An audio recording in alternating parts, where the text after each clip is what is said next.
con nuestro saludo de bienvenida a todos los cibernautas, a los asistentes a la sala virtual, a quienes nos acompañan después por nuestras redes sociales en diferido, y a todas las personas interesadas en estos temas de tanta importancia para el país. Los saludamos hoy jueves 26 de mayo de 2022. En una emisión más, la número 127 del programa institucional La Memoria Histórica aún no contada del conflicto armado, que realiza a diario entre lunes y viernes la Fundación Excelencia, Liderazgo y Transformación, con el propósito de reconstruir esa memoria histórica, ese trasiego que ha sido para Colombia el drama de soportar el terrorismo comunista contra el campesinado y contra el pueblo colombiano en general durante ya varias décadas. Y para el día de hoy vamos a analizar una operación militar de mucho coraje, de mucho sacrificio y de mucha dificultad, que ejecutaron tropas del batallón Pedronel Ospina, soldados regulares del arma de ingenieros, no entrenados para hacer tropas de infantería como tal, pero con mucho ahínco y patriotismo,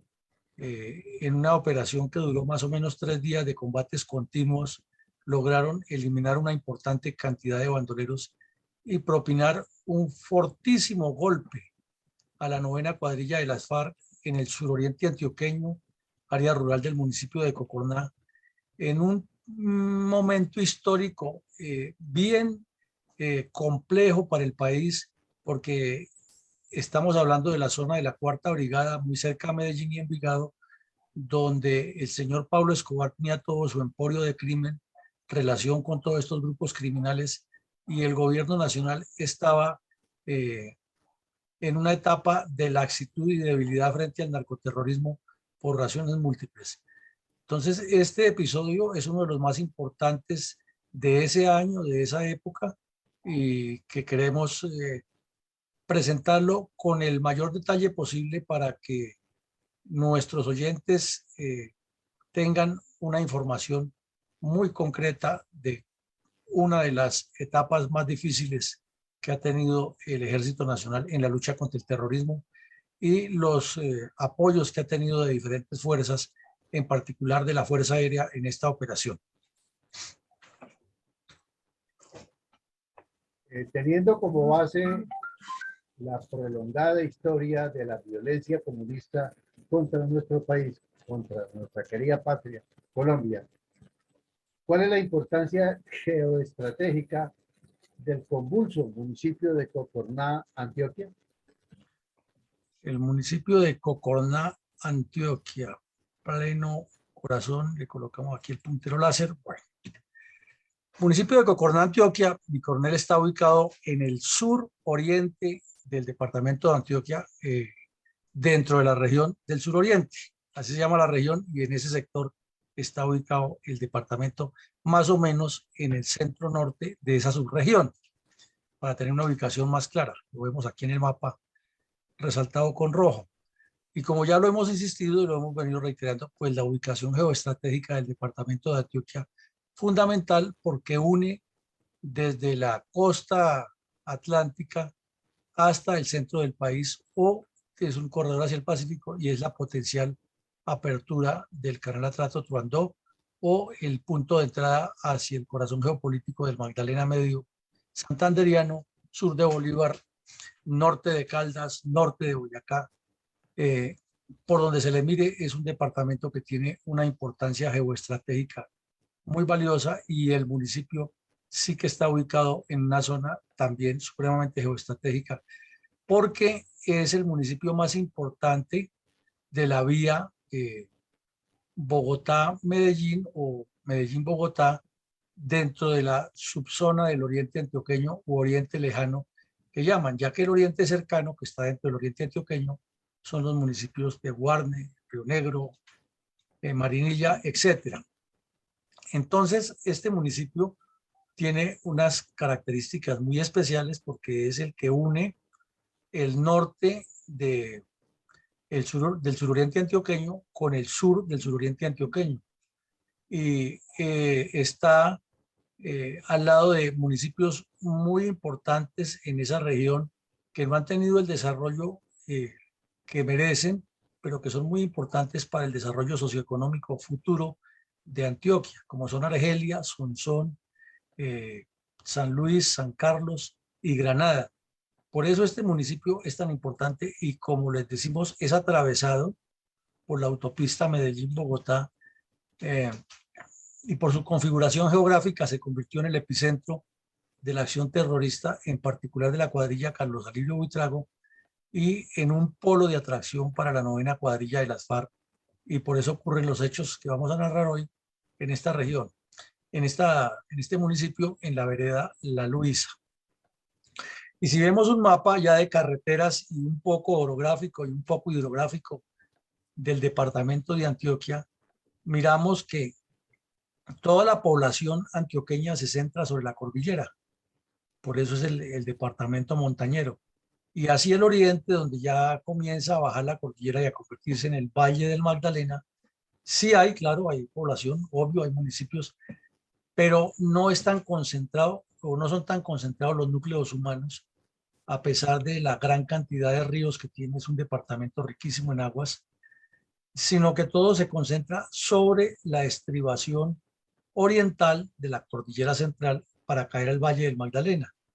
O si lo miramos hacia el occidente, entonces la estribación occidental de la cordillera central con el fin de caer al Valle del Cauca o al Medio Cauca y posteriormente Bajo Cauca. Por lo tanto, es un departamento que no solamente se presta en una parte de su geografía para el desarrollo de procesos armados revolucionarios, sino que cualquiera de esos municipios es apto para esa guerra de guerrillas, ya que la montaña, a pesar de que la han descuajado bastante para asentamientos humanos y asentamientos de desarrollos agropecuarios, todavía tiene mucho monte, y además siempre el antioqueño le pone unos nombres muy pintorescos: el Alto de la Caribonita, el Alto de la Lucía, el Alto de la Luisa, y ese es más o menos el entorno, tanto de nombres como geográfico. Entonces, esa es la característica particular de la geopolítica de ese municipio. Y si lo miramos en la foto,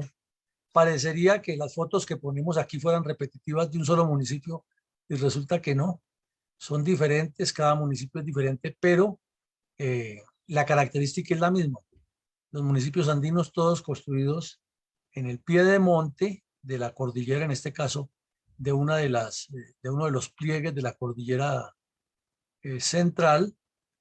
al oriente de la misma cordillera, ya iniciando a bajar al Valle del Magdalena. Vemos el municipio construido sobre una loma, realmente es una loma, no es sobre un llano, con los riesgos que siempre decimos y explicamos aquí y analizamos, con la característica, como vemos aquí al occidente del municipio, de las carreteras sin pavimentar, de la deforestación que ha sufrido la zona por efectos de la ganadería extensiva principalmente, la construcción urbana de manera irregular y con distintas estratificaciones de construcciones. Aquí alcanzamos a ver en la parte baja unas construcciones medio similares, como de unos asentamientos de zonas residenciales. Lo mismo aquí en la parte alta vemos de los colegios y las otras edificaciones grandes, pero por lo general muy construida de manera irregular y sin un planeamiento. Y ya en las orillas vemos cómo han ido destruyendo la flora para construir casas de manera irregular. Y ya cuando salimos vemos que por su ubicación sobre la carretera Medellín-Bogotá, es un municipio que, como decíamos, articula una serie de subregiones de la subregión del oriente antioqueño. por decir algo, aquí el cercano oriente, lo veíamos, donde queda el aeropuerto José María Córdoba y otros municipios, Carmen de Viboral, La Ceja, La Unión, son de clima frío, el Peñol, Guatapé, turísticos, Marinilla, un asentamiento humano muy concentrado, mucha gente. Y hacia el nororiente, el municipio de San Carlos, de alta conflictividad y de un desarrollo cafetero muy importante, hidroeléctrico, agrícola, minero, y sobre todo muy impactado por la violencia. Y al sur, el municipio de San Luis, muy campesino este municipio, a pesar de estar tan cerca a la autopista y cerca a San Carlos y a Cocorná y a Granada, todavía se conserva una vida muy campesina en ese municipio y por ende muy afectada por la presencia de guerrillas. Igual ocurre con el municipio de San Francisco, que para la época era un pequeño caserío, pero un hervidero de guerrillas por toda su región, hacia el sur de la cordillera, donde es más alta y donde ha habido mucha violencia, en especial en la zona del río Melcocho, que lo alcanzamos a ver aquí sobre el mapa. Entonces, esas son las características de este municipio de Cocordá, que tiene mucho para sacarle de información en torno a los procesos de violencia que ha habido en la región. Mi coronel, ¿cuáles son las características geopolíticas del sitio denominado Alto Bonito, en la muy pintoresca vereda de La Luisa, del municipio de Cocorná, donde ocurrió el enfrentamiento de las tropas del batallón de ingenieros Pedronel Ospina de la Cuarta Brigada de Medellín y uno de los grupos bandoleros de las FARC que estaban cometiendo múltiples delitos en el progresista municipio, evento que se realizó en 1992 y ahora se han cumplido 30 años? Bueno, mi coronel, ahí en esa región, en ese sitio, es ya más específico todo esto que estábamos describiendo. Resulta que hemos hablado aquí que las carreteras en Colombia han tenido más la preeminencia de los caminos que trazaron los arrieros con las mulas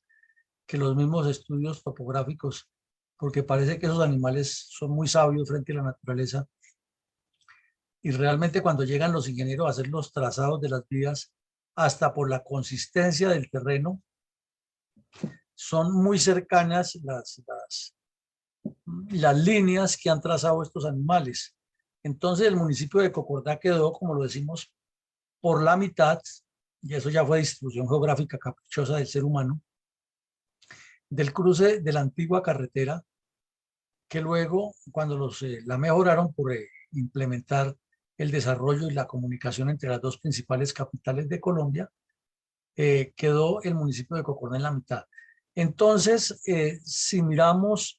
por la topografía, como lo vemos aquí, se van formando unos pliegues que son paralelos y más o menos por la mitad de esos pliegues va buscando la carretera a su salida.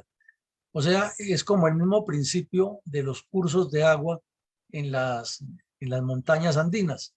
Eh, por entre los pliegues, por entre los cañones que se van formando por la naturaleza, por ahí va corriendo el curso de agua, más o menos el mismo recorrido siguen las carreteras para tratar de aligerar la unión automotriz o automotora entre dos municipios o entre varios municipios. Entonces eso le pasó a Cocordá. ¿Y qué ocurre? Que pues si lo miramos desde el punto de vista de desarrollo, muy importante porque le permite a los campesinos de diferentes veredas salir ya por medio de carreteables, no siempre de buena categoría, pero carreteables al fin y al cabo, que les permiten sacar los productos a la carretera central, a la principal, a la autopista. Entonces la guerrilla encontró, las FARC y el ELN encontraron en esa región algo ideal para moverse, y es que con base en el eje de la carretera podían pasarse de las montañas del norte de la carretera a las del sur y viceversa, y hacer un recorrido, tener siempre como eje la carretera Medellín-Bogotá, pero estar saltando de lado a lado, aprovechando la configuración geográfica, la ignorancia de muchos campesinos, porque es increíble que aquí en Cocordá hay una vereda que llama Los Mangos, por poner un ejemplo, muy cerquita a La Luisa. y en esa vereda a pie se baja de la montaña y en 20-25 minutos caminando a paso de campesino rapidito está uno ya metido en la autopista Medellín-Bogotá, donde ve todo el progreso de las tractomulas, los vehículos que van y vienen de la costa de Medellín, de todo el país, llenos de productos, hacen las competencias de carreras de vehículos, bueno, todo lo que se hace en esta autopista, ciclismo, etcétera, turismo, hay algunos estaderos en la carretera donde las personas paran y se supondría que todos estos campesinos estarían a tono con el desarrollo actual del mundo. Y para esa época, estamos hablando de hace 30 años, se supondría eso, porque era una región, a pesar de la presencia de la guerrilla, muy turística por los bañaderos que hay sobre el río Melcocho y otros ríos. Pero no, estos campesinos vivían en esa época, como por allá en el año 1900, en unas casas, inclusive todavía con chinches, con los marranos caminando por los alrededores de la casa, el piso sin pavimentar, con unas construcciones todavía de guadua, de bareque, con tejas de zinc, con tejas de paroy. Increíble que eso estuviera ocurriendo. Y entonces la guerrilla encontró esa área para formar sus bases con mucha solidez y con esa facilidad de tener observación sobre la carretera. Entonces tenían los mejores espías gratis e integrados a su proceso revolucionario. Entonces, esa es la característica de esa región, muy quebrada, muchos cursitos de agua, eh, monocultivos y minicultivos o minifundios de café principalmente. Claro, hay plátano, yuca y otros productos, pero esencialmente esos. Entonces, esa sería la característica del sitio, muy cercano a la carretera y, como le digo, facilidad de estar saltando de un lado a otro o de moverse entre estos municipios. Coronel, para mayo de 1992, cuando ocurrieron los hechos, Colombia vivía una situación muy intensa en el aspecto de la violencia narcoguerrillera, materializada en la cuestionada gobernabilidad del presidente César Gaviria, la violencia de la coordinadora guerrillera Simón Bolívar, que mediante constantes y continuos actos terroristas exigía a una reforma a la Constitución de 1886 sin aceptar que la nueva Constitución, firmada en 1991, ya estaba aprobada, complementada por la presión que el narcoterrorismo de Pablo Escobar y el cartel de Cali en las principales capitales del país. En ese orden de ideas, mi coronel, ¿cuál es la importancia estratégica del sangriento enfrentamiento armado entre tropas del batallón de ingenieros Pedronel Ospina y un grupo de bandoleros integrantes de la cuadrilla novena de las FARC, en hechos sucedidos el 20 de mayo de 1992, desarrollando una maniobra táctica dispuesta por el comandante de la compañía Caldas de esta unidad táctica? Bueno, mi coronel, antes de que se formara la coordinadora guerrillera Simón Bolívar, el ELN, ahí en esa misma región de Cocorná, en límites de Cocorná y San Luis, vamos a determinar más o menos por aquí, hizo una asamblea guerrillera y luego se trasladaron un poco hacia el norte, ya en la zona rural de Granada, Antioquia, que queda por aquí. Y el sitio se llama Santana, es un corregimiento muy conocido, ya tiene que ser un caserío grande, ya tiene iglesia, tiene un montón de condiciones que inclusive en breve podría convertirse en un municipio. Pero bueno, el punto no es ese. En ese sector hicieron varias reuniones y asambleas de la cuadrilla Carlos Alirio Buitrago con el Frente Occidental de Guerra del ELN. Y allí determinaron que la región del oriente antioqueño la dividían en tres secciones muy importantes para su acción criminal. Una la llamaron la zona minera,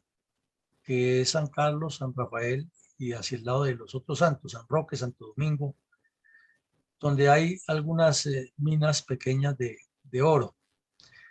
Y otra la llamaron el área cafetera, que es San Carlos, Cucuná, parte de Granada y San Luis. Y el otra la llamaron el área industrial, que es obviamente el oriente antioqueño, con dos agregados muy importantes, que son el Aeropuerto Internacional José María Córdoba y la autopista Medellín-Bogotá. Y pasando de la culebra, como decían en clave, a la carretera, que parece una culebra, hacia el sur, entonces toda la zona agrícola de San Francisco, La Unión, San Luis, Sonsón sobre todo, y en particular el corregimiento de Río Verde, Los Henaos. Esto significa que el ELN tenía ya un estudio socioeconómico muy completo de la proyección estratégica sobre esta zona, y que no en balde, cuando el padre Bernardo López Arroyave creó este grupo, tenía muy en mente pensar en construir un proceso revolucionario en el que fuera el poder popular de la gente el que, cuando se desatara la etapa final de la revolución, bajaran de todas estas breñas como manadas o grupos de cabras que bajan de la montaña a bloquear completamente la vida nacional entre Medellín y Bogotá. Ese era el concepto que tenía el ELN, y por eso lo ha trabajado y lo siguen trabajando. No han retirado de ahí, a pesar de los golpes que han tenido. Entonces, cuando se unen con la coordinadora guerrillera entre los tres grupos, a las FARC les llama obviamente la atención de tomar el control. Ya lo hemos reiterado aquí. Las FARC fueron la coordinadora guerrillera no solamente con el fin de hacer una unidad, sino de tomar el control de todo esto. Y ya habían comenzado un par de años antes, unos 3 años antes, con el famoso asalto que vimos aquí a la fábrica cementera de Argos, que queda en la zona rural de Sonsón, pegada a la autopista, que es el cuarto elemento con el cual ellos lo unen a la zona industrial, pero ya un poco a la distancia del oriente antioqueño, del oriente cercano antioqueño, pues. Entonces, como vemos, el proyecto que tenían las FARC en esta zona era muy grande, y en los años 88, 89, 90, fue el ELN el que llevó la iniciativa aquí, y con excepción del asalto a la cementera allá en donde queda Cementos Argo ahora, en Río Claro, con excepción de ese hecho, las demás acciones las habían hecho de manera individual cada grupo, hasta que en el 90 hicieron el asalto a San Carlos en diciembre del 90, que ya lo vimos aquí también, en forma conjunta. Y entonces del 90 en adelante, ya comenzando el 91, las FARC comienzan a estar más presentes en la autopista. E inclusive en la coordinadora se acepta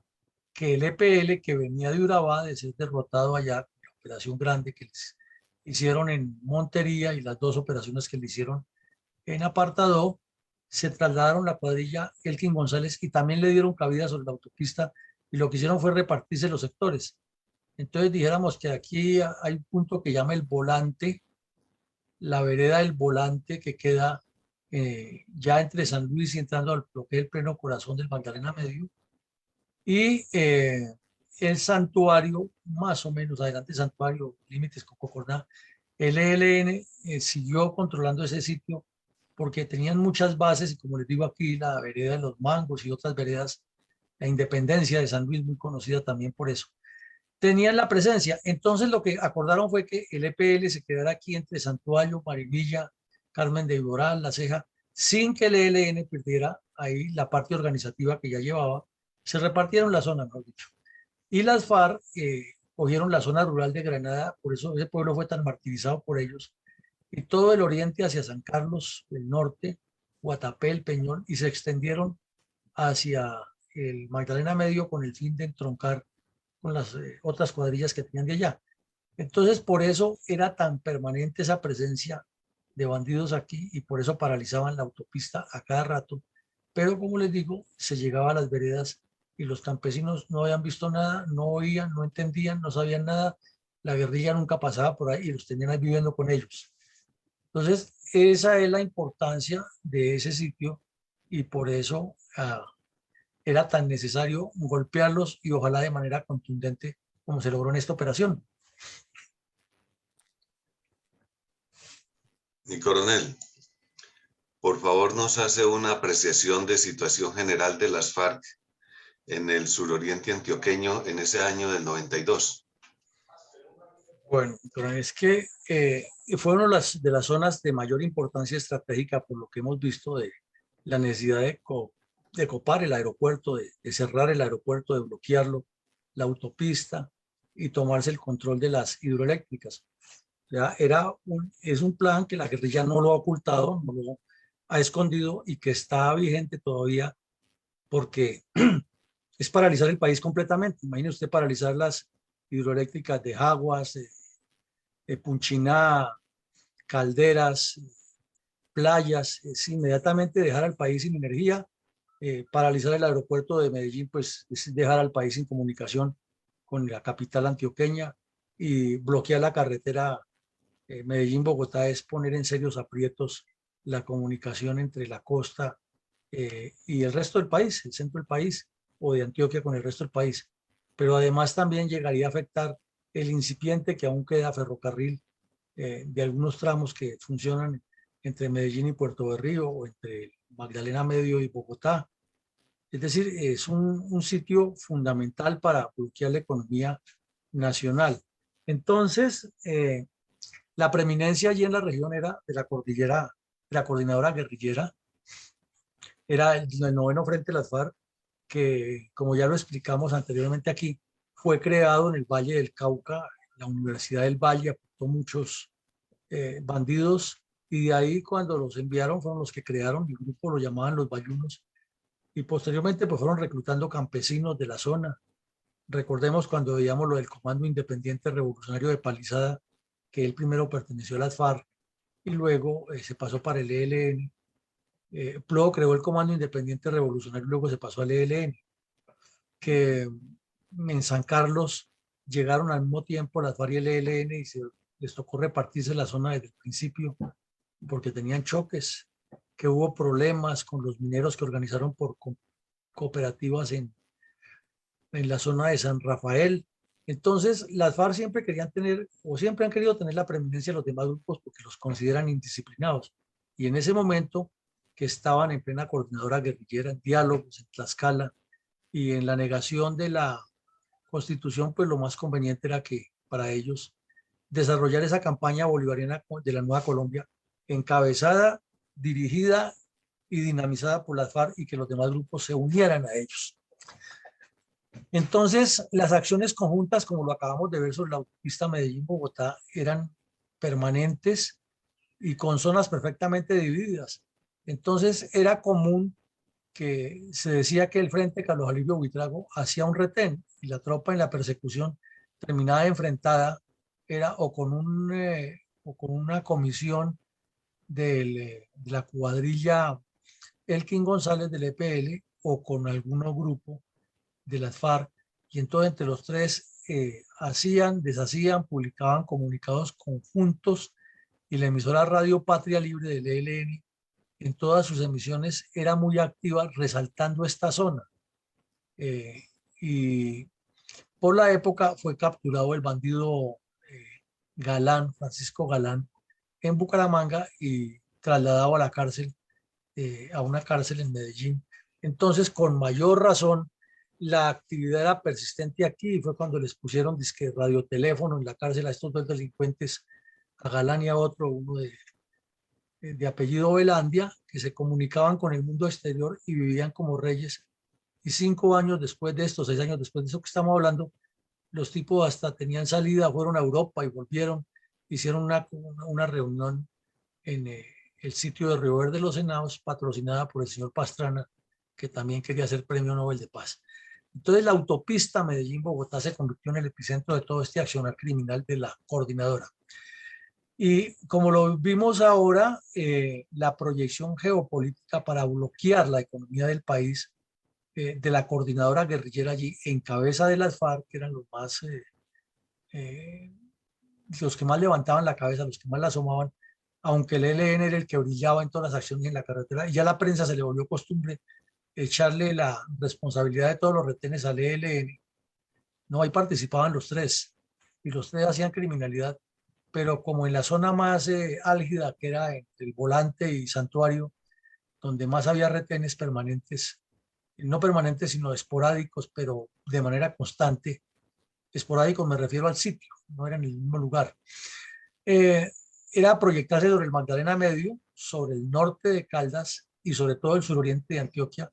para articular toda esa región en un solo proyecto revolucionario que, pensando a mediano plazo, como Jacobo Arenas, se desarrollara la insurrección total y bloqueara completamente la economía del país y del gran departamento de Antioquia en su relación con el resto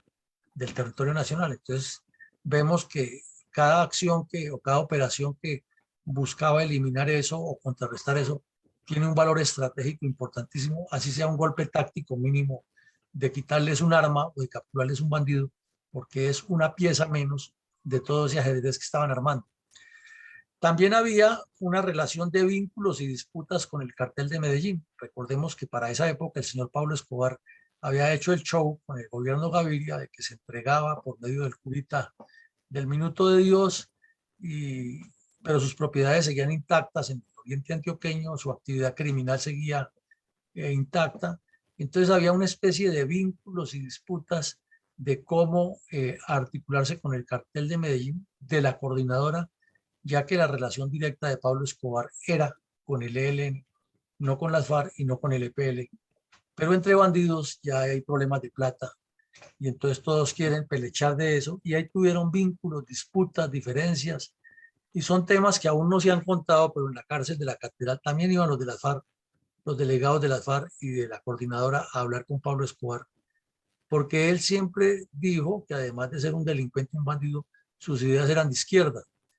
y de alguna manera le colaboró más al ELN, por lo que siempre lo tuvo ahí, pero los demás también fueron a ponerle la gorra, a ver qué sacaban. Por la época lo hemos reiterado o es permanente dentro de las FARC la teoría de los cursos de empoderamiento explosivos, que jefes de cuadrilla, sanidad en campaña, comunicaciones, organización de masas, economía política, teoría revolucionaria. Todos esos cursos que se hacían en el secretariado ya vinieron y la nueva dinámica era que los hacían de manera conjunta. Entonces allí había, por ejemplo, lo que llamaban una escuela revolucionaria y la hacían en la independencia de la vereda de la Independencia de San Luis, por poner un ejemplo. Y ahí participaban bandidos de las tres cuadrillas y luego salían a diseminar sus planteamientos conjuntos, máxime que para esa época, estamos hablando de abril, mayo del 82, estaba muy en boga el impulso nacional de la coordinadora para celebrar los 500 años de América y buscar que los diálogos en Tlaxcala no se empantanaran, pero para esos días también ocurrió lo que siempre hemos dicho de la muerte de Argelino Durán Quintero en cautiverio en poder del EPL y desarticuló o comenzó a desarticular a la coordinadora, más los golpes que hemos venido viendo que parecen sencillos como el de San Vicente, el de Carmen de Chucurí que vimos hace 2 días, pero que les afectaba directamente y los ponía en contradicciones. Entonces vemos que las contradicciones internas que tenían, a pesar de que hacían cursos regionales, acciones conjuntas, eran por relaciones con el narcotráfico, por lo que las FARC siempre llamaron el liberalismo del EPL y del ELN, por los errores que cometían uno y otro y por las discusiones internas que tenían fuertes, además por la repartición de los robos o de los delitos que cometían, siempre tenían y tuvieron dificultades, como lo hemos visto en otros casos. Sin embargo, reitero, había ataques terroristas integrales porque era en conjunto. Vamos a poner un ejemplo concreto. Salían en 4 sitios distintos de la autopista los 3 grupos, el ELN, las FARC y el EPL, y montaban retenes a nombre de la coordinadora guerrillera. Quemaban vehículos, hacían escándalo, pintaban grafitis y paralelamente otros grupos iban y destruían torres de energía, derribaban torres de energía, otros grupo pequeño aparecía en cualquier poblado de estos del oriente antioqueño y asesinaba a un policía y le robaba el fusil, o atacaban el cuartel de policía, hostigaban a la policía, o secuestraban a alguien o mataban a algún campesino y dejaban el mensaje que era por estar relacionado con las tropas. Pero siempre era varias acciones conjuntas e integrales y paralelas con el fin de dar la sensación de que tenían todo el área controlada y que la tropa o el Estado era incapaz de contrarrestarlos. Y como todos los demás de la coordinadora guerrillera estaban dedicadas a lo mismo, a las extorsiones, al secuestro. Entonces todos los propietarios, los pequeños propietarios de esos estaderos que hay en la autopista, de tiendas en los municipios, de pequeñas fincas, todos tenían que redituarle algo a las FARC o al EP, a la coordinadora. Con cuaderno en mano llevaban las cuentas y decían quién les, entre comillas, cotizaba. Secuestraron algunos pocos, fueron pocos los secuestros que hubo, pero más sobre la parte del cercano oriente. Claro, lo llevaban a esconderlos allá a la zona de Cocordá, de San Luis, de San Carlos, de Sonsón, de Argelia, de Nariño, por la configuración geográfica, pero el secuestro siempre era de personas en las fincas allá por el lado de Río Negro, de Guarne y de Marinilla. Y los nexos con el narcotráfico ya lo explicamos cómo estaban funcionando y comenzaron a incrementar el sembrado de minas quiebrapatas o minas antipersona irregulares. Eso no había existido en esa región y fue para esa época que la coordinadora guerrillera, igual que en todo el país, llevó ese sistema de acción criminal y fueron desde luego muchos los campesinos, niños, señoras, ancianos y campesinos trabajadores que cayeron en esas minas que le colocaban ellos al ejército. Entonces es un cuadro complejísimo que se acentúa mucho por la importancia geoestratégica de esta región y quizás nadie de los tantos analistas que tienen en el país ha enfocado las cosas así, sino que lo ven es como que una presión permanente de acción criminal sobre la autopista, pero no se ha analizado de esta manera la gravedad de ese asunto ni lo que se estaba tejiendo entre las dos capitales más importantes del país por parte de la coordinadora guerrillera Simón Bolívar. Hablando de este enfrentamiento entre tropas del batallón Ospina y bandoleros de la cuadrilla novena de las FARC, en hechos sucedidos el 20 de mayo de 1992, antes de este cruento enfrentamiento, se presentaron unas actividades más recientes a ese enfrentamiento. ¿Cuáles fueron estas actividades? Bueno, ahí hubo varias. Una de las más comunes de las que ocurrieron allí era que utilizaban siempre el mismo esquema. Bajaban a la carretera, paraban una tractomula, la atravesaban sobre la carretera, entonces ahí iban llegando los vehículos y se iban amontonando. A unos los arengaban, a otros les pintaban grafitis y a otros les robaban lo que llevaban de valor. Y luego ya cuando tenían la información que se estaba acercando la policía o el ejército, porque esto era sorpresivo, esto no era que durara la guerrilla ahí 3 días ni 4 días, como decían los medios, sino era el daño que causaban. Entonces incendiaban los vehículos, los buses y los camiones, y la gente que iba en los vehículos tenía que esperar hasta que la misma circunstancia permitiera salir de ahí. Las cargas se perdían, se incendiaban los productos y varias veces cogieron como objetivo parar lo que llaman los camiones nodriza, las tractomulas nodriza,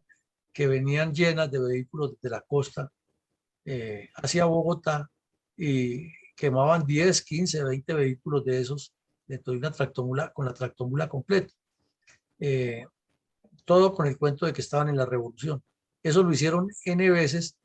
pero la prensa era la que exageraba y decía que la guerrilla había durado 2 o 3 días. No, lo que pasa era que mientras removían todo eso, se demoraba ese trabajo porque no era fácil para las personas que iban a removerlos, ya que desde la distancia utilizaban francotiradores o dejaban minas o dejaban trampas explosivas, y pues todo eso había que removerlo con cuidado y no se hacía en un momento. Pero esa era la primera acción que estaba muy común. La otra es que hay una vereda que se llama El Charco, muy cercana a donde ocurrieron los hechos,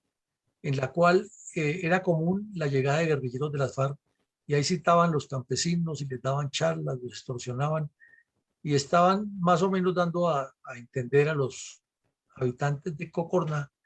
que a partir de la fecha los que mandaban en la región eran las FARC y no más el ELN. Más o menos era el mensaje permanente. Por eso la actividad era constante. Y se incrementó la cantidad de extorsiones, ya lo hemos dicho, a los pequeños finqueros, a los comerciantes y a los transportadores, porque en esa región, como ocurre en todo el país, hay compañías de transporte, a veces legales, a veces sin documentos, pero son compañías que se forman, especie de cooperativas que se forman y entonces prestan el transporte entre las veredas, sobre todo con jeeps y con vehículos de estos camperos, y entonces a esos también les pusieron la cuota. Es decir, todo lo que produjera alguna economía era blanco de la extorsión, inclusive las hidroeléctricas. Cuando optaron, por ejemplo, que las hidroeléctricas les dijeron que ellos no podían sacar dinero en efectivo porque no tenían cómo legalizarlo, entonces les pasaban listas, tantos pares de botas, tantos ponchos, tantos plásticos, tantas pastillas de glucosamina, tantas pastillas de esto, de lo otro, tantas cantimploras, tantos jarros, y ustedes verán cómo legalizan eso ya por gastos de funcionamiento de la hidroeléctrica, y lo hacían. También hicieron incursiones como el intento de destruir los helicópteros en tierra a la base de Río Negro, que afortunadamente esa noche estaban allí las tropas de las Fuerzas Especiales Urbanas y los repelieron, pero hicieron el intento. Y los secuestros para esa época, recordemos que apareció el famoso Warner Maus con su mujer, el terrorista alemán que le servía de mediador y que después resultaron con el cuento que era agente de inteligencia alemana, algo que nunca aclaró ni la embajada ni él, pero era un bandido que pertenecía al ELN y estaba haciéndole las negociaciones. También dentro de esa carretera iba en un vehículo particular un capitán de apellido Yepes del ejército, mayor Yepes, en ascenso póstumo. Él iba en carretera desplazándose entre Medellín y Bogotá y venía en su vehículo y cometió el error más estúpido del mundo y le costó la vida. Vio unos tipos uniformados con botas de caucho y algunos con el cabello largo, y y le dio por parar el vehículo, es que a regañarlos porque estaban tan mal presentados, y claro, pues eran los bandidos del EPL, y lo secuestraron ahí mismo, le robaron el vehículo y lo asesinaron. Eso fue un crimen atroz que lo cometieron los bandidos del EPL y de las FARC, y nadie ha enrostrado esa especie de crímenes cometidos por ellos. Hubo asesinatos de varios civiles de la región, sobre todo ahí los cercanos a la autopista, de quienes se desconfiaba que estaban dando información a las fuerzas militares y a la gobernación de Antioquia, porque acuérdense quién era el gobernador de Antioquia para esa época. Entonces él había promovido mucho la cuestión de las redes de informantes, y entonces al que sospechaban de una vez lo iban eliminando. Hubo avijeo, pero no un avijeo grande, sino pequeños robos a pequeñas fincas que son muy pequeñas en esa región, pero les robaban las vacas también si no tenían con qué pagar la cuota extorsiva. Entonces, como vemos, era una presión por todos los lados, y los secuestros, ya lo dijimos, sobre todo al oriente antioqueño, o secuestrados en Medellín que los llevaban a esa zona. Y también hicieron un hostigamiento a una base del batallón Pedronilo Espina, para provocar reacciones, a ver si los soldados caían en trampas. Y ese hostigamiento fue el origen de todo lo que estamos hablando. Entonces, esos son algunos de los tantos hechos, porque, claro, eso había presencia en las veredas, había reuniones de campesinos, había cursos, como estamos hablando, de formación, en especial a los explosivos. En esa época le dieron mucha importancia en que toda la coordinadora se volviera o tuviera expertos en el manejo de explosivos y francotiradores. Esos son los antecedentes del coronel Alarcón. Gracias, mi coronel. Mi coronel, ¿cómo se desarrolló el violento combate entre las tropas del batallón contra los bandoleros de la cuadrilla de las FARC que agredían a los habitantes de este municipio? Bueno, pero eso ocurrió como desde el 17 o 18 de mayo hasta el 20 de mayo. Fueron 2 o 3 días de mucha acción. Resulta que a partir de ese hostigamiento, que fue lo último que hablamos en los antecedentes, el capitán Solarte, que era el comandante de la compañía que estaba allá en esa zona, le pidió autorización al comandante del batallón para hacer una operación completamente distinta a las que siempre se hacían, pero era de un riesgo grande, y era organizar 5 grupos especiales, como se llamaban en esa época, con suboficiales y soldados y oficiales, claro, pero no todos tenían oficiales por la limitación de personal, muy pequeños, e infiltrarlos por diferentes sectores hacia los sitios donde se presumía que se reunían los bandidos. La idea formidable, pero el riesgo altísimo, porque donde un solo grupo de esos caiga, lo detecten, lo arrasan. Imagínate una cuadrilla de 20, 30 bandidos contra 4 o 5 soldados. Eso es un bocado de cardenal. Se evaluó muy bien la situación y se tomó el riesgo, se asumió. Y entonces iniciaron la incursión en vehículos particulares, pensando que por los distintos sitios se llegaba a tomar un dispositivo como el cierre para montar unas emboscadas. Pero resulta que los que resultaron emboscados fueron los soldados. Cuando iban todos los 5 grupos en los vehículos distintos hacia tomar el dispositivo, ya a distribuirse en la zona, fue emboscada uno de esos con explosivos, y el vehículo quedó volteado en la autopista y deteriorado, y hubo soldados heridos, no de gravedad, pero hubo heridos. Entonces, el comandante de la compañía se jugó el todo por el todo, le pidió autorización al comandante del batallón, que es donde está la primera parte del éxito, de no detenerse por eso y seguir, y le dieron el visto bueno, y mandaron recoger el vehículo, y el soldado que ha quedado más herido de todos. Y siguieron con la operación. Entonces, este es un primer paso, porque eso hubiera sido suficiente para abortar toda la operación. Ya una emboscada. Entonces, ahí siguieron. Se reinició la infiltración, se siguió con el mismo esquema de maniobra que se tenía. O sea, se tuvo la medida de seguridad y se tomó la decisión, pero no se paró la operación, se continuó. Entonces, los grupos especiales se fueron ubicando en la zona que estaba previsto para montar emboscadas y observatorios. Y uno de los grupos, ahí comenzó el combate, uno de los grupos, buscando el sitio exacto para emboscarse,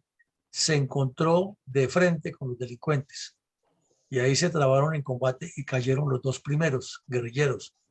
Entonces, pues ya se perdió en ese sector, por lo menos, el secreto de lo que estaba pasando,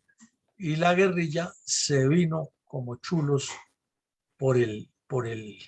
grupo. Y fue un combate muy intenso. Estos soldados pues lograron agrupar otros 2 grupos especiales allí, ya quedaron más o menos 15 soldados para combatir, pero todo al trote y por entre el monte, sin estar bien ubicados, sin GPS, sino más por el sonido de los disparos que por la condición de coordenadas exactas. Y se pidió el apoyo de helicóptero artillado, que fue lo que salvó la situación. Entonces el helicóptero artillado vino y ametralló el lugar varias veces, disparó con las pocas disponibilidades que tenían, que no eran muchas, pero eso disuadió un poco a los bandidos y facilitó la maniobra para que las tropas ganaran mejor ubicación en el terreno.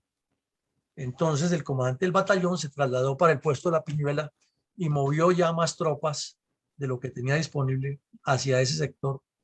para ir buscando el cierre y apoyar a los soldados que no fueran a ser copados por los bandidos. Y de ahí para allá se produjo un permanente intercambio de disparos que duró más o menos 2 días, 48 horas. Y en medio de combate ocurrió el milagro de los que suelen suceder a veces, es que los bandidos dejaron los 4 radios handy tirados, se les cayeron, los dejaron, los tenían reunidos, los estaban revisando, no se sabe qué pasó, pero los encontraron los 4 ahí como si los hubieran dejado intencionalmente en un sector, y con esos 4 radios los monitorearon, y entonces se tenía exactamente el sitio que los bandidos iban hablando, iban diciéndonos, es que vamos para tal lado, nos reunimos en tal lado, y ahí sí perdieron el año porque la tropa los estaba escuchando, todo lo que hablaban. Entonces los soldados se movían más rápido y donde iban llegando, ahí se presentaba combate y se iba ganando. En medio de todo resultó herido un oficial y un soldado en medio del combate, y eso podía trancar o podía detener la operación porque los bandidos estaban mejor ubicados en ese sector. Entonces un cabo, en una acción heroica increíble, se quitó el armamento y con un soldado se metieron en medio del fuego y sacaron a los 2 heridos para que no los remataran. Y ya donde estuvieron en sitio seguro, que la, que la guerrilla no los podía afectar, vino un helicóptero de la Fuerza Aérea y los rescató y se los llevó. Esa fue una acción heroica muy meritoria de ese suboficial en ese combate. Luego, entonces, llegó la tarde, la noche y el intercambio de disparos seguía. La comunicación por los radios era permanente, los bandidos desesperados y el ejército también tratando de cerrarlos, pero ya la caída de la tarde, de la noche, era más difícil. Entonces se recurrió a la última que quedaba, que era el apoyo nocturno del avión fantasma, como le dicen los bandidos, o la marrana, y con las bengalas. Entonces iluminaron la zona y el combate siguió de noche. El combate siguió de noche hasta que al amanecer ya no hubo más intercambio de disparos y se hizo el registro del área, la evacuación del material y de todo lo que se encontró. Y los resultados fueron altísimamente positivos para la 4ª Brigada.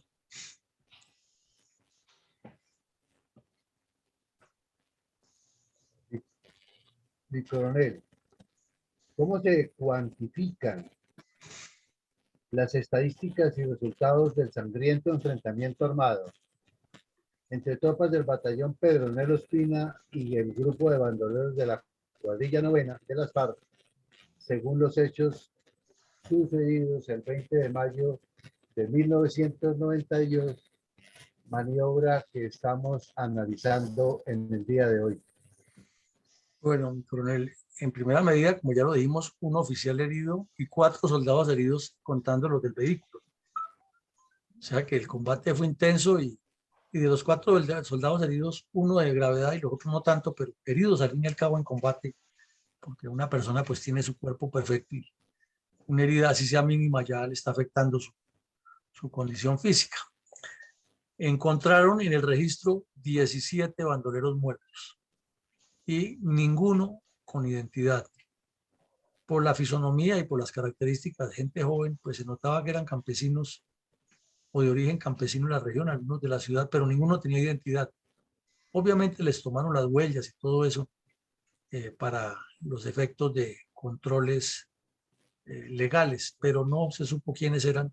pero 17 quedaron ahí, es una cifra bastante elevada.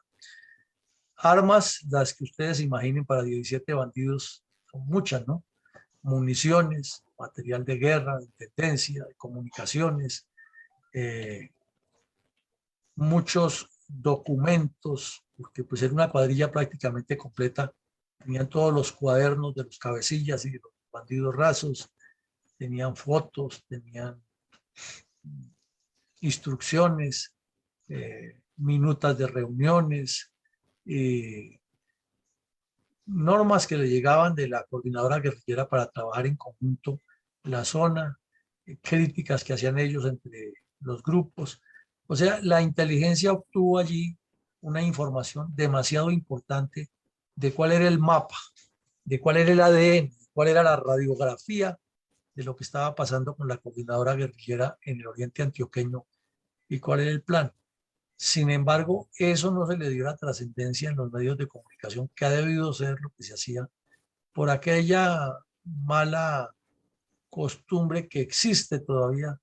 de que esa información se obtiene y muy pocas veces se publica, o muy pocas veces se le entrega a los medios.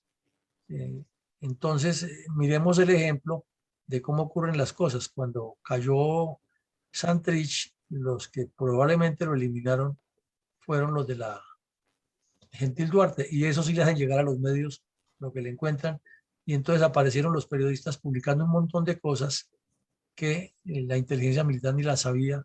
relacionadas con Santrich allá en Venezuela, porque esa gente tiene otra visión acerca de la guerra psicológica que no es muy bien entendida todavía dentro de las instituciones militares y menos dentro del Estado, que no tiene, o los funcionarios del Estado que no tienen ni la idea ni la preocupación por estos temas. Entonces, esa información pues se quedó en los archivos de inteligencia y no se hizo pública en su momento, pero ese era el contenido de lo que había allí, la trascendencia sobre lo que se planeaba por parte de la coordinadora. Además, porque los políticos han sido muy hábiles en ese sentido, y el señor Gaviria, que andaba pensando en que se entregara a Pablo Escobar y que él iba a hacer la paz con el resto de la coordinadora, no le convenía ni poquito que se publicara todo eso para que el país supiera la realidad. Y seguramente, eso sí no lo sabemos, pero presume uno, le consultaron al ministro Pardo, que también andaba con el cuento que en 18 meses nos iba a acabar, y dijo, a lo mejor seguramente dijo que dejemos así, no hagamos eso público. Pero fue una información muy valiosa y un hecho de suprema trascendencia, que si lo vemos en el detalle como lo estamos analizando ahora, fue una acción que impidió algo gravísimo sobre la economía y el desarrollo nacional. Mi coronel, ¿cuáles son las consecuencias futuras derivadas de este combate que dio alivio y tranquilidad a un municipio que durante mucho tiempo había sufrido los efectos del terrorismo comunista debido al adoctrinamiento de algunos habitantes del campo en esa perversa y violenta ideología? Pues mi coronel, ahí vemos que consecuencias, al analizar ya a fondo todos estos temas que no han sido puestos sobre el tapete en la realidad del país, son muchas, ¿no? Y aquí pues tratáramos de articular algunas, pero lo más obvio es que nos quedan otras por analizar, porque como lo hemos dicho, la historia es así, cada vez que se analizan hechos que ya pasaron, atados con otros, surgen elementos de engarce que no se han tenido en cuenta. Naturalmente fue un golpe durísimo, pero durísimo, de los golpes más severos que sufrió la campaña bolivariana para la Nueva Colombia, y en este caso particular en un sector específico que Jacobo Arenas y sus cabecillas habían dejado como objetivo primordial 1A por la importancia de lo que estamos viendo. Y sobre todo para las FARC, que eran las que vivían criticando al ELN y a los otros, de que ustedes son indisciplinados, que se dejan sorprender, que no manejan la seguridad, que no son como nosotros que somos organizados, y les cae el ejército de sorpresa y les elimina 17. Es que 17 es mucha gente para una guerrilla. Es precisamente lo que llama una guerrilla. La guerrilla son 16 hombres, la compañía son 32, la escuadra son 8. Entonces, en la organización de las FARC. Entonces, que les desaparezcan 2 escuadras o una guerrilla completa, ¿con qué cara llegan a bravuconear en la próxima reunión de la coordinadora? ¿O con qué cara el cura Pérez podía, pues mejor, tiro fijo, podía, eh, como decimos coloquialmente, montársela al cura Pérez en las reuniones que hacían entre cabecillas al alto nivel? Entonces fue un golpe demasiado duro.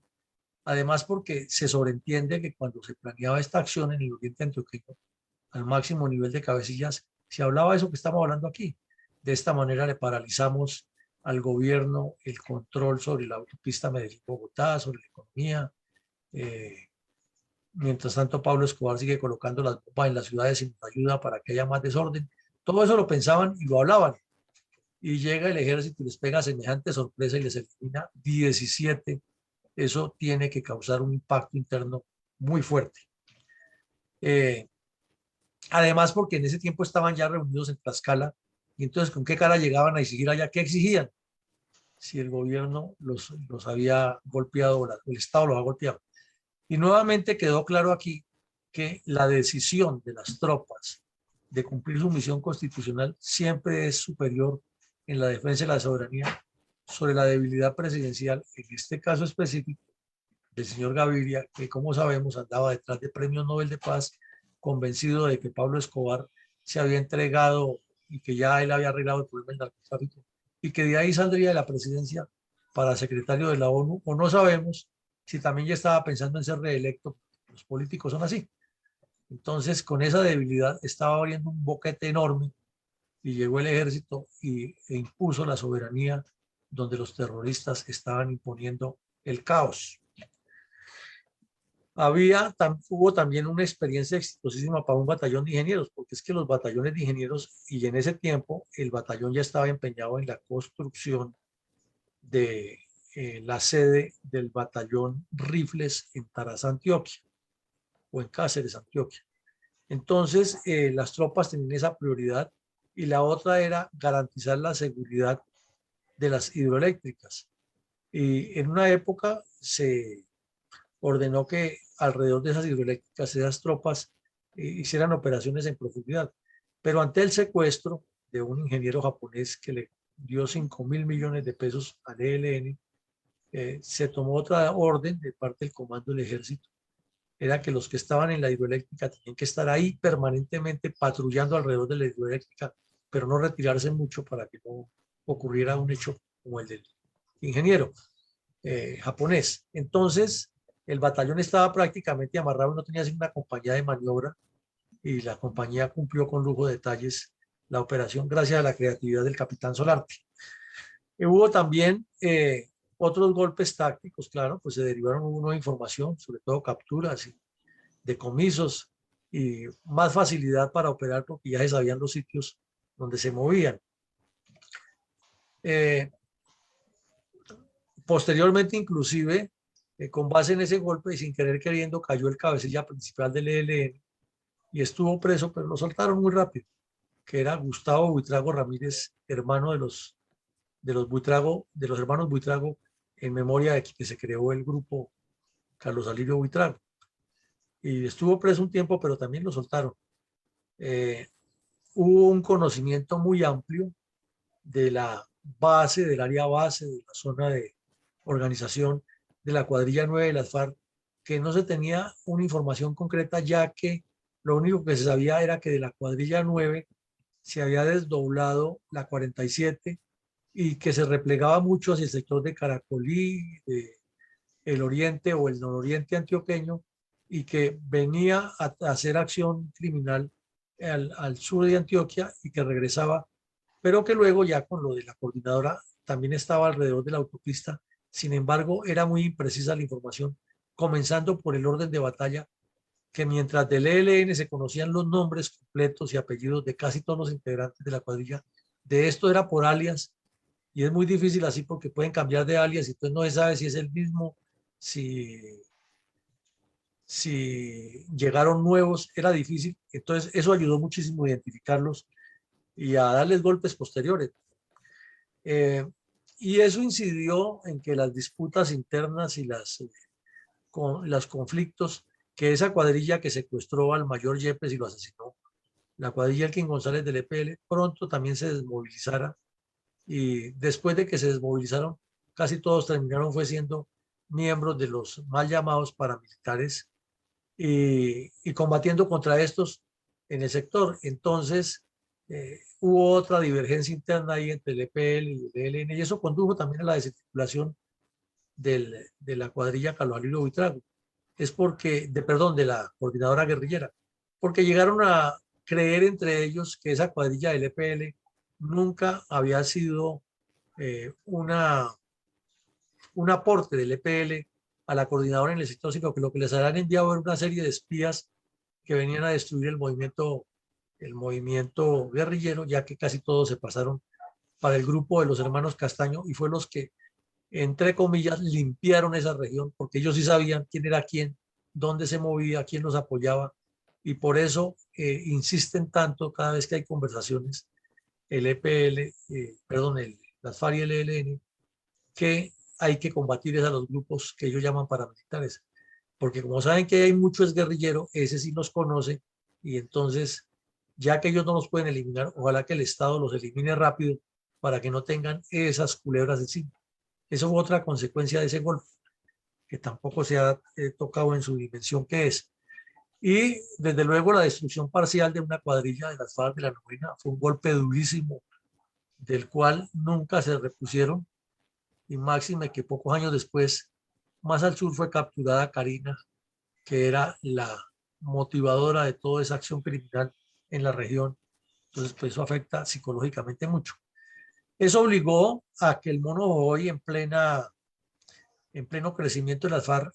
ordenara el envío de otros cabecillas a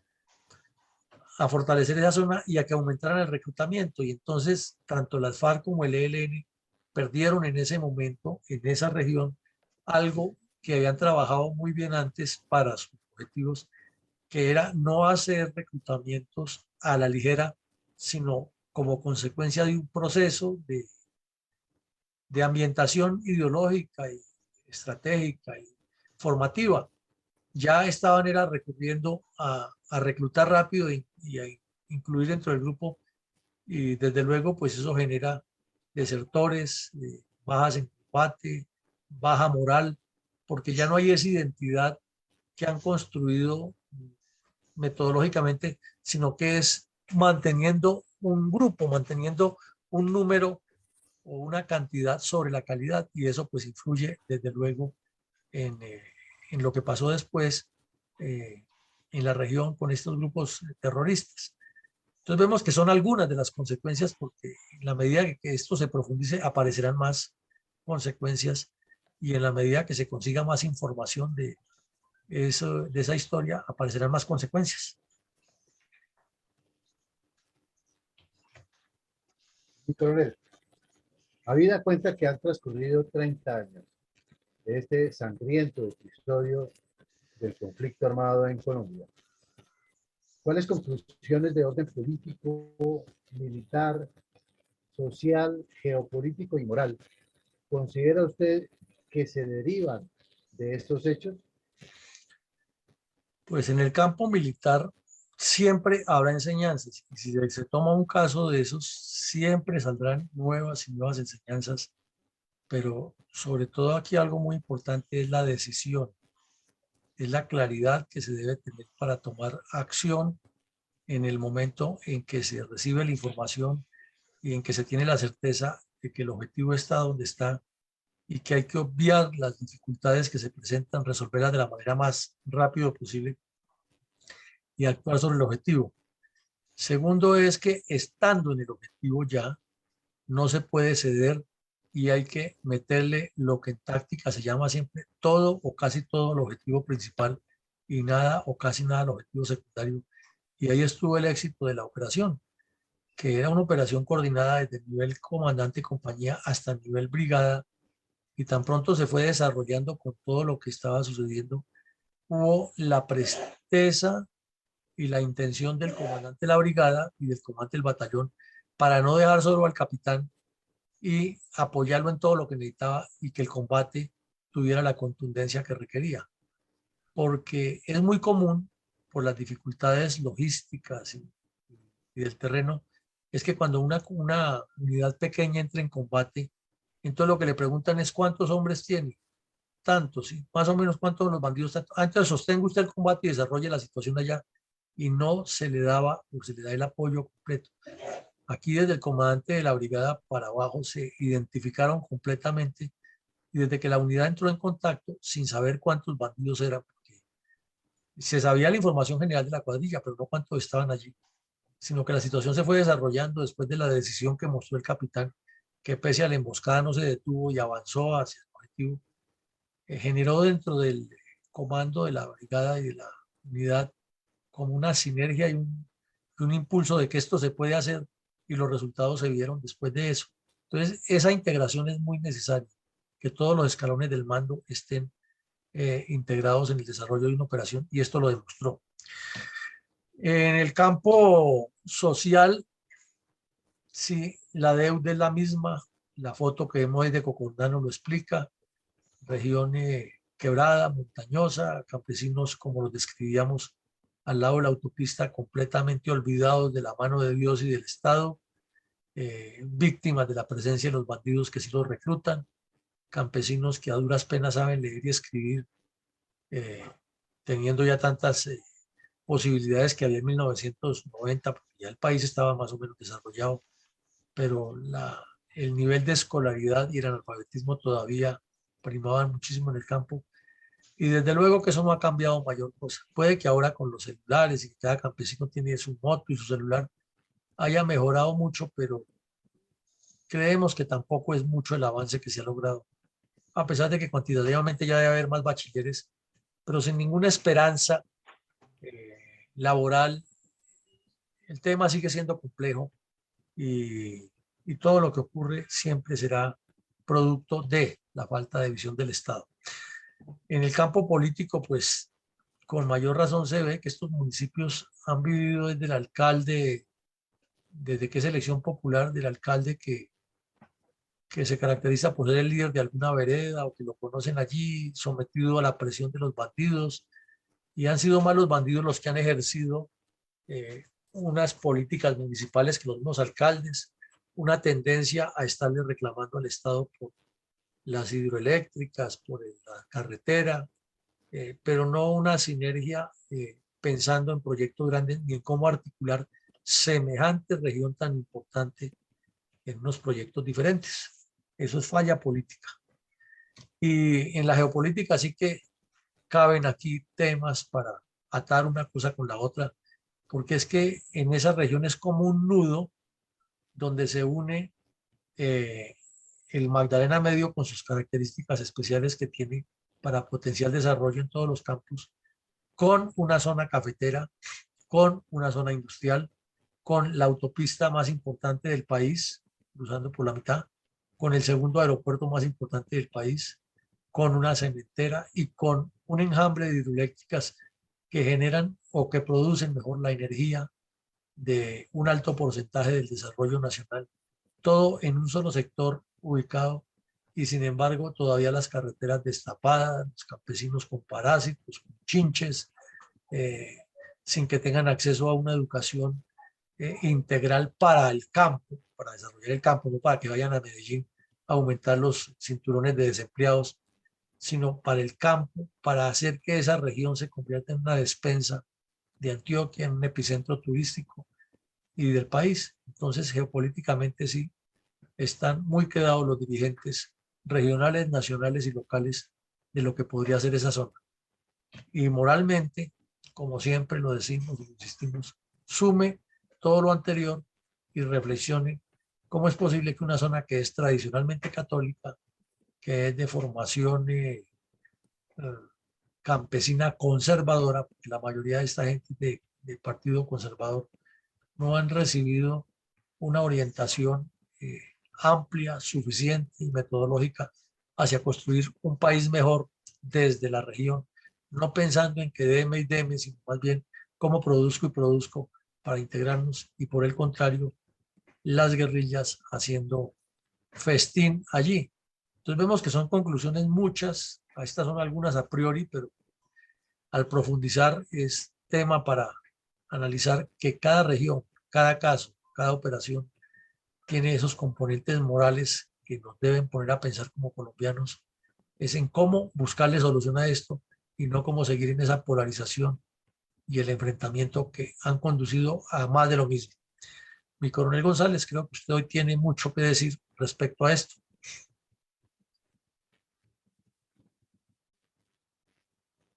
Muchas gracias, mi coronel. Pues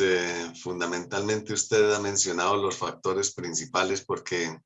volviéndolo a recordar, es una región realmente sí, muy rica en recursos por su minería, su ganadería en el oriente lejano, cafetera en las estribaciones de la cordillera,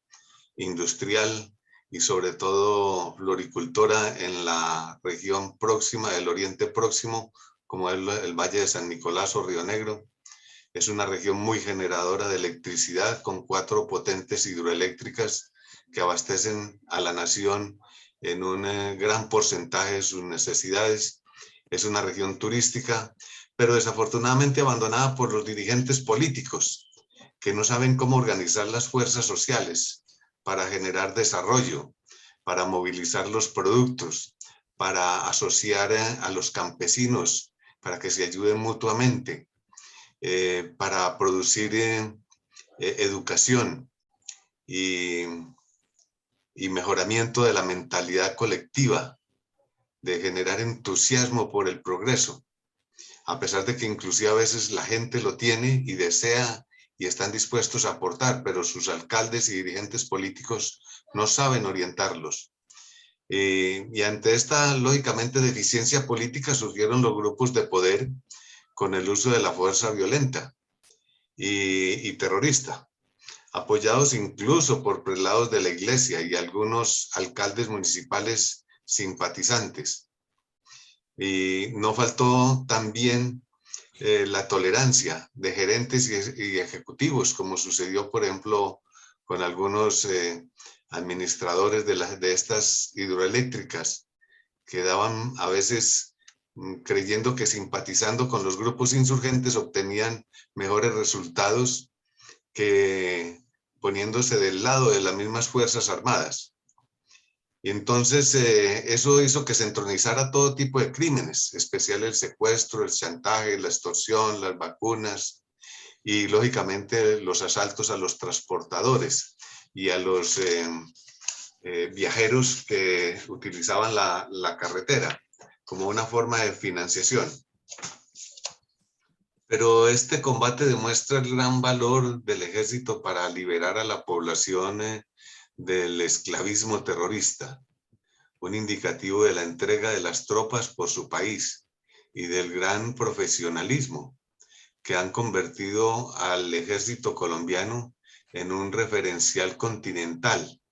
de institución militar de las más altas calidades. Y por supuesto que el orgullo y la actitud altanera de las FARC,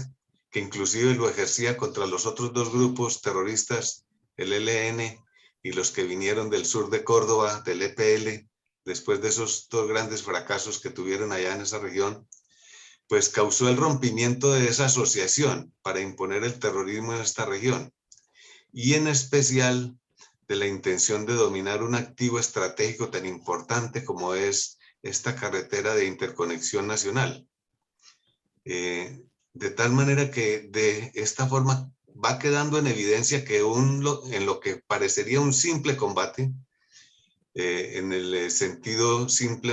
elemental, pero lógicamente en excelentes resultados, no solo en el número de bajas y en el resultado militar, sino en el sentido social, sentido económico, en el sentido geopolítico. Lastimosamente no se dieron posteriormente los efectos políticos importantes en las autoridades civiles locales y la gran debilidad del sistema judicial para apoyar los esfuerzos de las tropas. Estos dos factores que después de sucedidos los combates son tan ignorados hacen que el sacrificio de los soldados no produzca los resultados finales indispensables de trascendencia nacional. Afortunadamente sí se dio un pequeño cambio de actitud, especialmente en la iglesia, que aunque hubiese sido parcial, porque la institución lo que acostumbra es trasladar a los prelados simpatizantes o que caen en estos campos tan deleznables para la paz regional, y simplemente lo que hacen es trasladarlos a otras regiones del país, donde pues se verían obligados, si quieren seguir promoviendo sus ideas, a volver a reempezar. Pero no ejecuta realmente un castigo efectivo para contener esa tendencia que se dio tan fuerte en muchos prelados conquistados por la perversa teología de la liberación. Estas son las enseñanzas y apreciaciones que encuentro en este combate, mi coronel. No, pues muchísimas gracias, mi coronel. Muy concreto lo suyo y sobre todo muy puntual en el aspecto de que sí, a la violencia hay que combatirla y a los bandidos hay que combatirlos con la fuerza de la ley, pero que se necesita un compromiso de los otros entes que tienen que ver con el problema, porque lo contrario es prolongar la agonía todo el tiempo y sacrificar soldados sin que la dirigencia política asuma su responsabilidad y su visión de lo que le corresponde mirar hacia adelante. Pues muchísimas gracias, mi coronel. No, gracias a todos. Y mi coronel Alarcón, ¿tiene algún comentario hoy, algún aporte escrito de los que nos envían a veces? Por supuesto, tenemos a mi general Vázquez, que siempre nos está acompañando en donde está, en donde puede. Nos ha dado un saludo en el Facebook Live. Y tenemos también los comentarios propios. Dice lo siguiente: geografía e historia, combinación perfecta y necesaria, dignas de conocer y analizar, para entender y prever conductas actuales y futuras en la política, logrando así proyectos y programas que le abonen a la gobernanza con políticas de Estado propias y completas, evitando que tanto para comunidades y fuerza pública estén preparados para evitar que acciones como las tratadas hoy en el programa se vuelvan a presentar. Por otro lado, tenemos lo siguiente: el encuentro de los radios en medio del combate obliga a una pequeña reflexión que hace necesario tener conocimiento seguro de tres principios de la guerra: el enemigo, el tiempo y el terreno. ¿Por qué? Si obtenemos información por estos equipos como inteligencia técnica, debemos saber interpretar estos hechos radiales, o de lo contrario, seguramente iremos a parar en fracasos por desconocimiento. Es necesario que las escuelas de formación tengan en cuenta y desarrollen este tipo de programas relatados por sus actores propios en los casos tácticos, que jamás deben seguir escondidos en las bibliotecas de las unidades militares y policiales del país. Muchas gracias, mi coronel. Bueno, muy amable, mi coronel. Entonces, a todos, muchísimas gracias por asistir.